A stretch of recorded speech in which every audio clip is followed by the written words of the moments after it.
अस्सलाम वालेकुम दोस्तों, सोब सीरियल कार देखंदा नई एपिसोड में छा थींदो ऐं छा थियण वारो आहे। हिन जी तफ़सीलात ॼाणण लाइ जेकॾहिं बि असांजे चैनल ते नवां आहियो त महिरबानी करे असांजे चैनल खे सब्सक्राइब कंदा, जीअं हर ईंदड़ नई ख़बर जल्द खां जल्द अवां ॿाहिरनि ताईं मुहैया थी सघे। दोस्तों हाणे हलूं था ड्रामे जी तफ़सीलात जी तरफ़।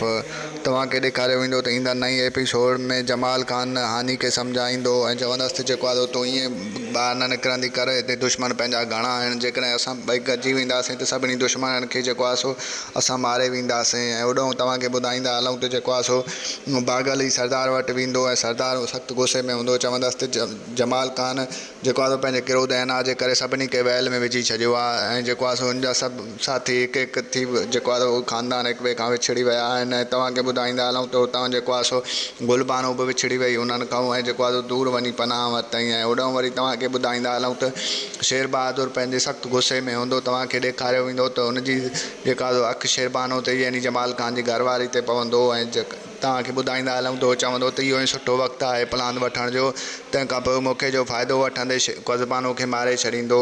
ऐं इहा ख़बर जमाल ख़ान खे पइजी वेंदी ऐं जमाल ख़ान एॾे गुस्से में हूंदो, चवंदुसि त हाणे हिन जो जेको आहे हिन जो ॾींहुं पूरो थी वियो आहे ऐं हुनखे मारण लाइ जेको आहे निकिरंदो ऐं सख़्तु गुस्से में हूंदो।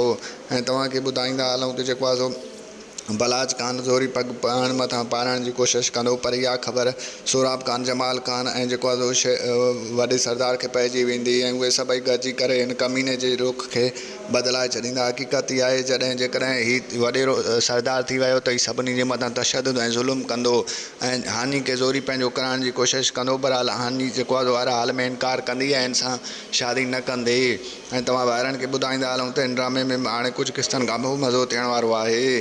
तव्हांखे मुंहिंजो रिपोर्ट कीअं लॻो कमेंट सेक्शन में पंहिंजो राय ॾींदा वठंदासीं। इजाज़त में वीडियो में अल्लाह हाफ़िज़।